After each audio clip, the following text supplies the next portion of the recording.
Want to make a video about this because there was another bit of casting besides this Pedro Pascal probably being cast as Reed Richards in the Fantastic Four movie that came out that same day. Somebody else was cast in another role, one that is going to be very significant, but because of the Pedro Pascal Reed Richards thing, it didn't get a lot of attention. And not only do I think the actual actor who was cast is interesting, I think the context in which this announcement was made is very interesting. So I want to talk about the casting announcement for Superman Legacy. And there's a good chance you're like, casting announcement for Superman Legacy? Who? Lex? Jimmy? No. This is a member of the Authority. That's right. The super team created by Warren Ellis and Brian Hitch that I have a comic of right there that I've actually done a couple of videos fan casting. We got the first member of the Authority was cast in a DC movie. However, they were not cast in the Authority movie. They were cast in Superman Legacy. Now, I only say this person is not guaranteed to be in the Authority movie because that was not the announcement. Like, we don't know if this character is going to make it into the Authority. Like, maybe this character is going to be, a villain, or maybe they're going to die and their spot's going to be replaced by somebody else on the Authority. Totally possible. But if we're talking about founding Authority members that you would expect to see in an Authority movie, she's one of them. So I'd say there's at least a good chance that this character is also going to be in the Authority. Now, in case you've not seen my videos, really quick summary. The Authority is a super team from the Wildstorm Comics universe, which was another one next to Marvel and DC. It was like its own thing in the 90s. It had very 90s characters with pouches and guns and stuff like that. And one of the teams that was created was this kind of more severe Justice League. They weren't quite an evil Justice League. They were like a Justice League who just does what they want. But at least when they were created, they weren't like bad guys. They didn't do anything evil. They killed people and they like didn't listen to the government. But at that time, their justification was just like, well, we need superheroes and we're going to do it. And, to be honest, the Justice League usually is not run by the government either. So, as a way to position a super team, this is not that unusual. What's unusual is later in the team's run, after their leader died and was replaced by another member of the team, they did do a coup and took over the United States government. So that was probably what they're most known for, although I would not expect to see that in the Authority movie. I mean, it could be in there, but it is like something that happened so late in the team's run that I think there's other stories to tell about these guys. It would kind of be like, and this is a bad example, but it'd be like starting an X-Men story with Dark Phoenix, which they continue to do. But like, you want to work up to that. You want to have this team see some changes in leadership, maybe make some difficult decisions, be framed as the bad guys, get a villain who they build up as like their nemesis, who does something so bad that they are forced to take over the government or something.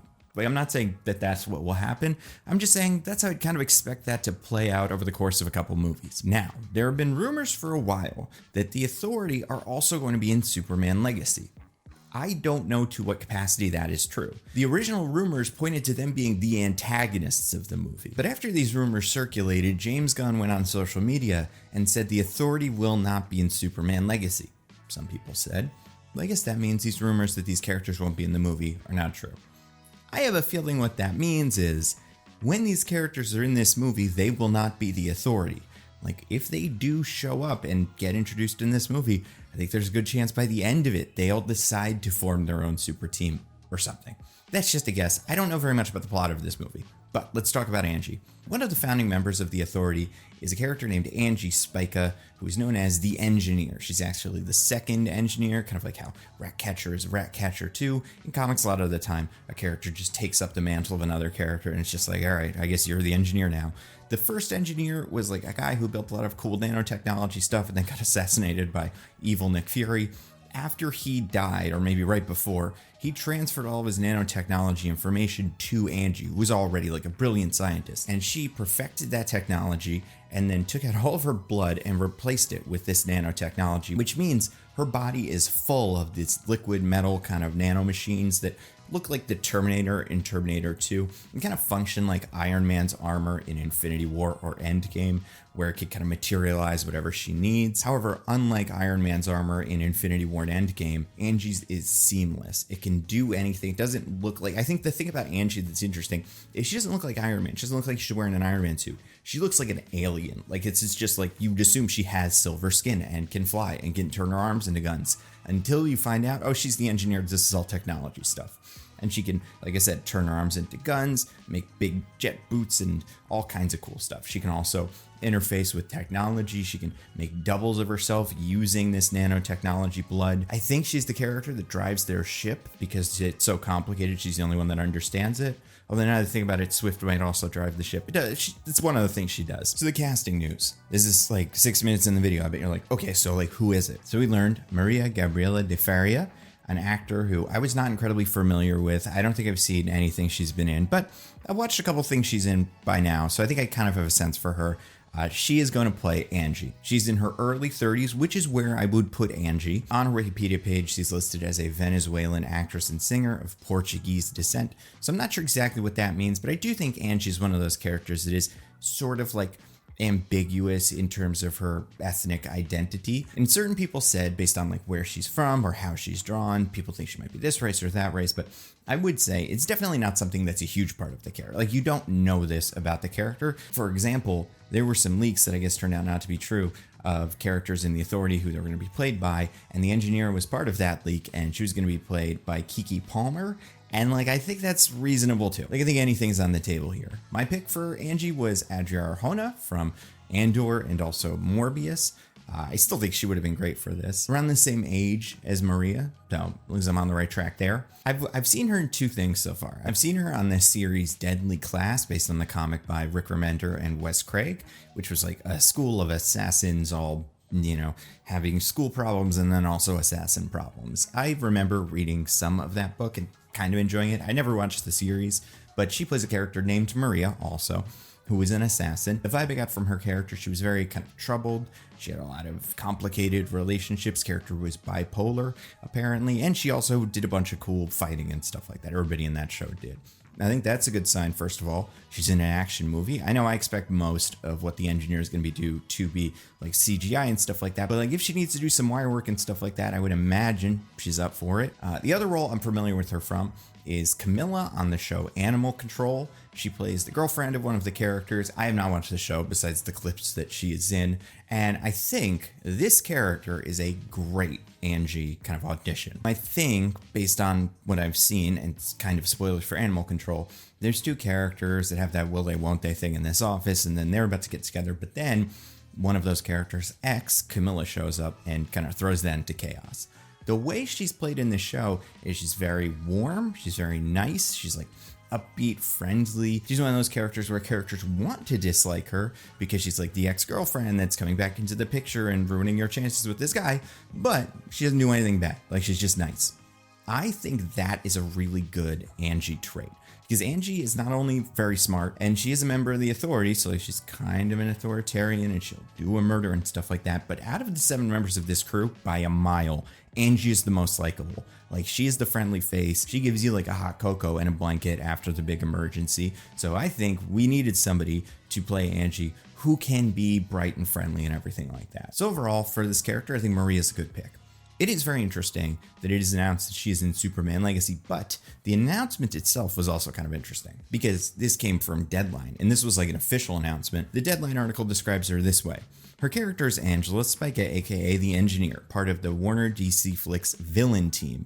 Angie's powers stem from nanotechnology built into her body. So, this article describes Angie as a villain in Superman Legacy. Now, you could say the Authority is what they're talking about. Like, they're saying she's part of the villain team in comics. Usually, that doesn't mean she's going to be a villain in this. I would say that's not how I would describe the Authority. And I think I'm right about that, because that's what James Gunn said to this post. On Threads, James Gunn posted a picture of this Deadline article, and then in the text, "Villain is such a disparaging term.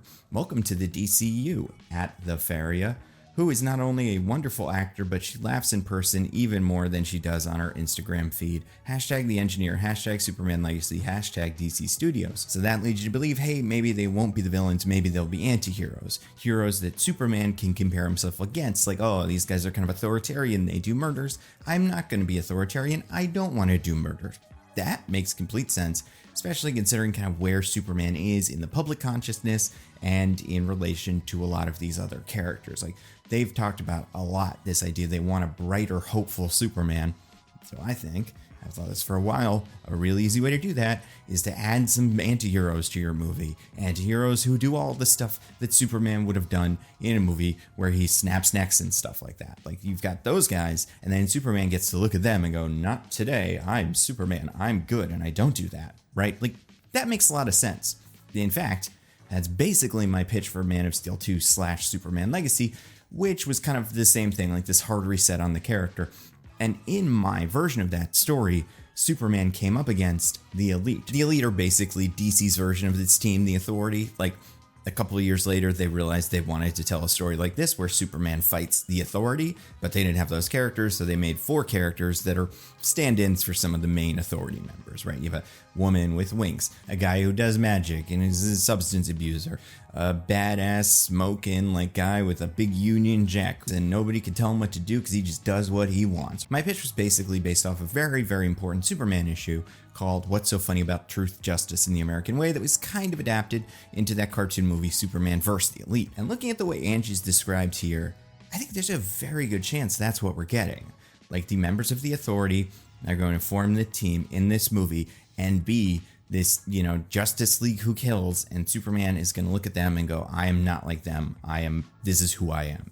And then that team, as they exist in that movie, are going to move over and do their own thing in their Authority movie. One other thing that I think is worth noting about this character being cast, not necessarily the actor they cast, but the fact that the engineer is now in this movie. At DComicTalks on Twitter replied to a post, I believe, about the characters in this movie and said something interesting.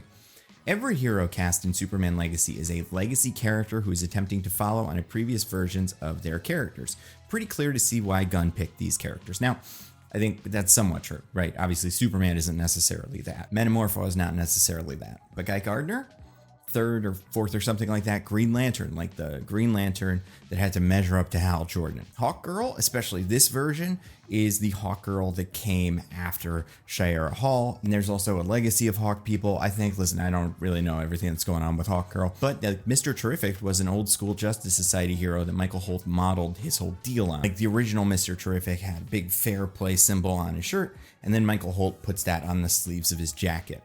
And then now you have the Engineer, who in this comic is the 2nd Engineer. So what does that tell you?